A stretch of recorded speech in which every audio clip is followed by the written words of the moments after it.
Here's a puzzle that can make your head hurt. How can you convert an old office building into apartments? It's a question on the minds of a lot of people in New York City. Hi there, everyone. I'm Jeff, and this is Plain English lesson number 559. Here at Plain English, we help you upgrade your English with lessons about current events and trending topics. If you're into real estate, architecture, city planning, construction, or engineering, this will be a good one for you. How to take an old, empty office building and breathe new life into it.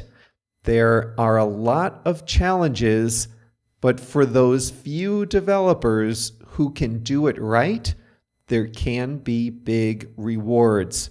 And cities need all the help they can get in their business districts. In the second half of today's lesson, I'll show you how to use the English expression get wind of, and JR has a song of the week. The full lesson resources for today's episode are at plainenglish.com/559. That, by the way, includes a free transcript. Let's dive in.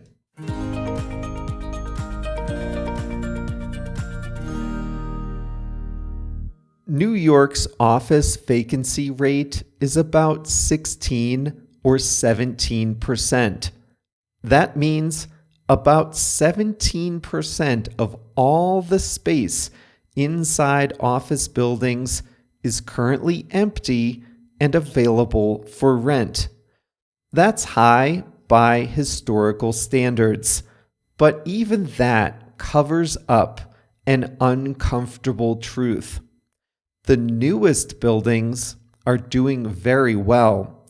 They have great natural light, good air quality, are in the best locations, and have good amenities. They have no problem attracting tenants, and they fill up. But some old buildings are really struggling. Large blocks of floors sit empty. These buildings were built a long time ago. They don't have efficient floor plans. They don't have the upgraded wiring that's needed for a modern office. They're not energy efficient. The elevators aren't very fast. They're maybe not in the best locations for an office today. What to do? One answer is to convert them into apartments. And New York City especially is desperately short of housing units. So this looks promising, and a lot of real estate developers are now looking at converting old offices to apartments. But this is not a job for the faint of heart. It's one of the hardest things in real estate development. Most challenges are physical. A floor in a typical office building is a big square with windows around the outside and a vast amount of space in the interior. There are elevators in the core of the building. The plumbing is usually also concentrated in the interior of the floor. It's a challenge to reconfigure this for apartments. First, all apartment units must have an operating window in every bedroom, and the window has to open and close. Many offices don't have windows that open and close. Second, if you concentrate bedrooms around the exterior, where the windows are, that still leaves lots of space in the interior with no windows and no natural light. Developers have found a few options here. One is to make the interior space a home office. Some developers are even putting 2 home offices in the same apartment. Here's another idea. Older office buildings are often tapered. The building narrows toward the top. Stand on the street and look up at some of these old office buildings. As you look up higher and higher, you'll see the floors become smaller and smaller. That means a developer could convert only the highest floors into apartments, the narrower ones, which are easier to configure, while keeping the lower floors for commercial space. A more radical option goes like this. Carve a courtyard out of the central core of the building and put windows in interior space that faces the courtyard. It's expensive, but it's being done in several projects in New York right now. There are other design challenges. Offices tend to have more elevators than apartments of the same size. That's because an office needs to accommodate a rush of people in the morning and evening, and there are more people in an office than in an apartment building of a similar size. This is wasted space that can't be reclaimed for anything else. Plumbing is an issue too. Most office buildings have bathrooms near the central core and limited or no plumbing throughout the rest of the floor plate. An apartment conversion requires extensive plumbing renovation to install bathrooms and kitchens. But imagine you found a building that's perfect for conversion. It's 60% vacant, so the owner is probably looking to sell the building. You have some good ideas to solve the layout. You want the building. There's just one problem. If it's 60% vacant, that means it's still 40% occupied with office tenants. And those tenants might have the right to occupy that building for 10, 15, even 20 more years. If you want to convert the building, you have to buy them out of their leases. You have to pay them money to leave before their leases are up. And if they get wind of your plans, they're not going to leave for a low price. I told you this was a puzzle that could make your head hurt. And the truth is, a conversion from office to residential is not going to work in the vast majority of old office buildings. The challenges are just too great. But it will work for some. The farther old office buildings fall in value, the better this looks as an investment. Manhattan apartment rents are at record highs and keep pushing higher.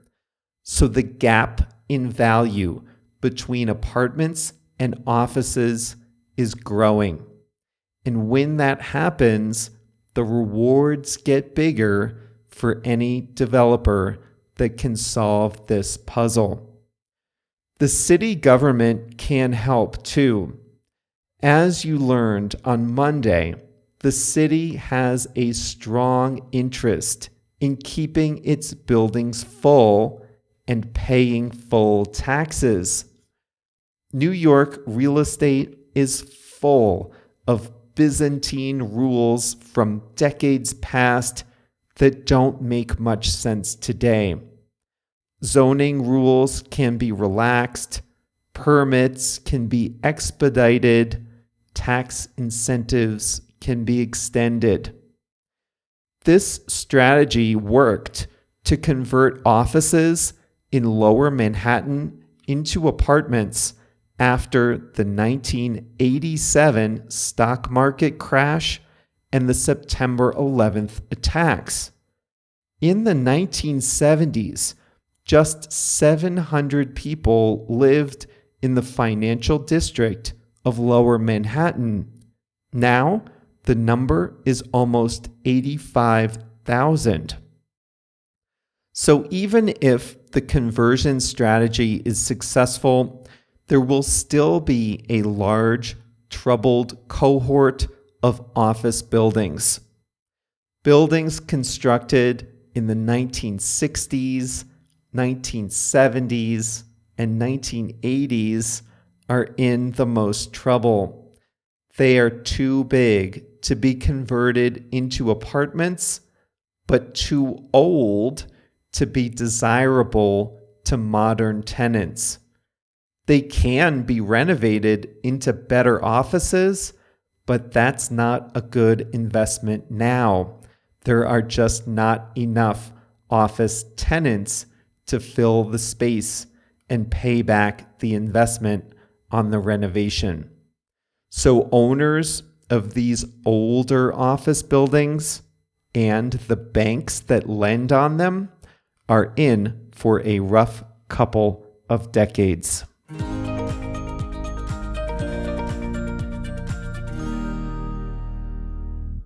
Converting is a good idea, and cities should encourage it when it's feasible, but it's not going to be enough. Only 1 or 2% of old buildings are going to be convertible in this way.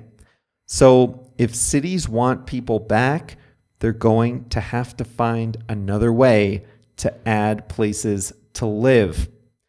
The crazy thing about New York is you think of New York as a city that's full of skyscrapers, but it's really not. I mean, there are lots and lots and lots and lots of 4 and 5-story walk-up apartment buildings in Manhattan, right in the middle of everything.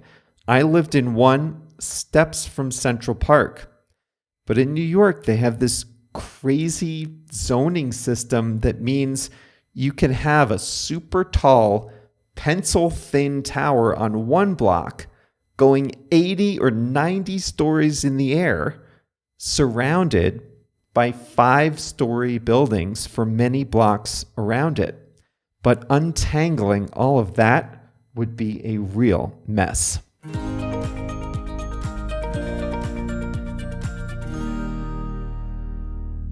Today's expression is to get wind of something. When you get wind of something, you find out about it. And usually, you're getting wind of a secret.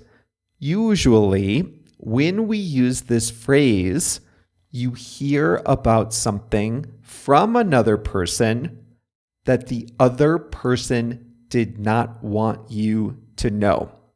So imagine you are a tenant in an office building. You're a business. You have a lease that gives you the right to stay in that office space for 7 more years. And one day, you get a phone call from the landlord.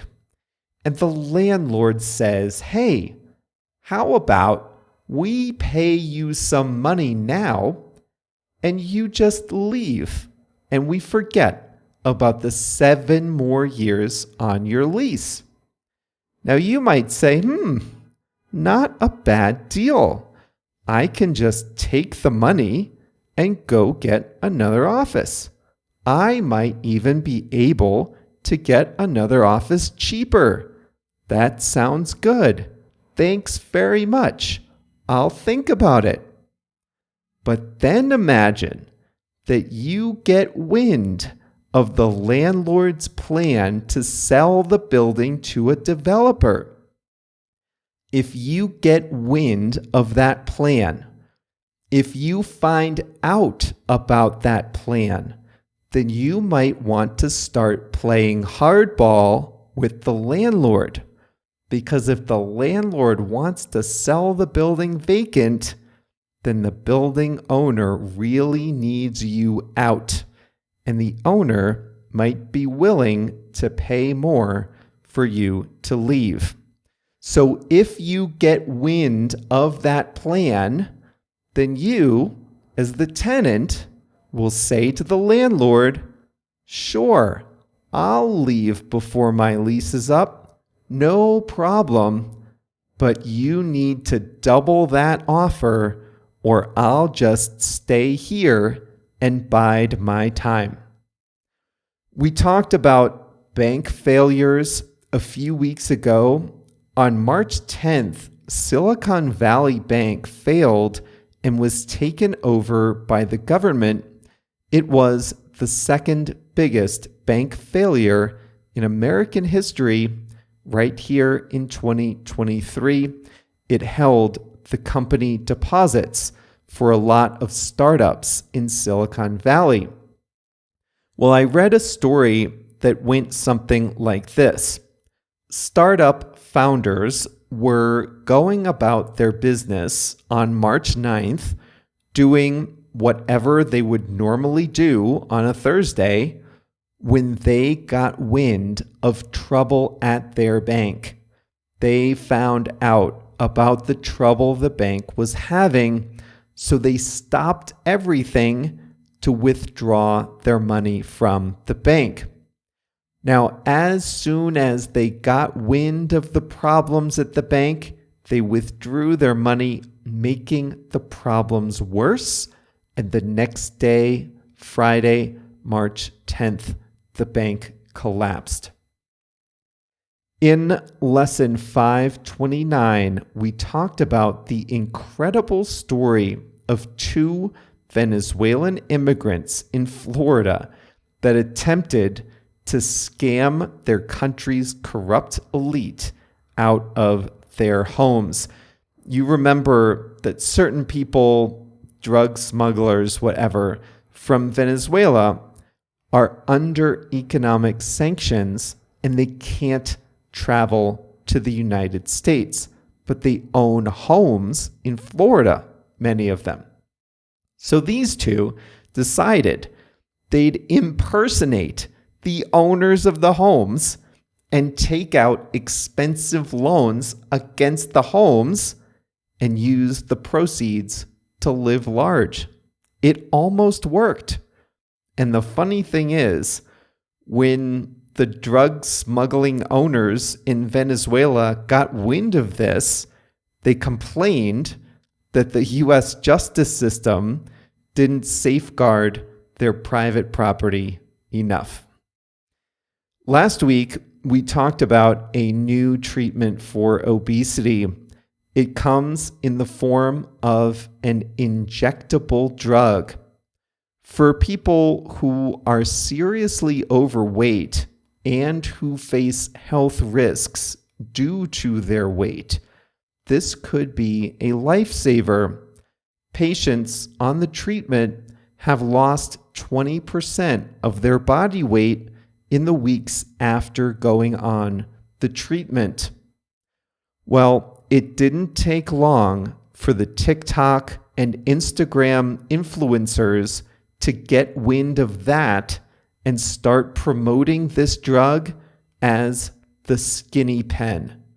I can assure you that the drug companies and regulators don't want this being promoted by wafer-thin influencers as a shortcut for otherwise healthy followers to get skinnier, but here we are.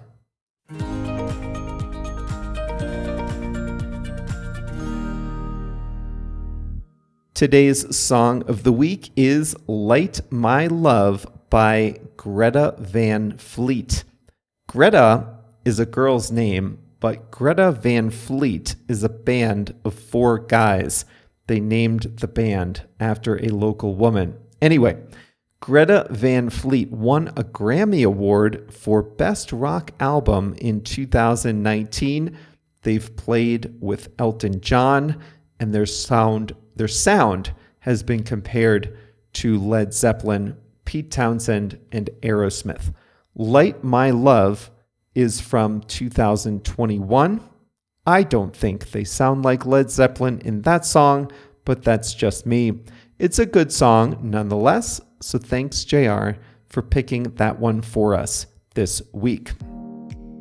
And that's all for today's lesson. This was one of those rare occasions where I got to talk about something I used to study for work.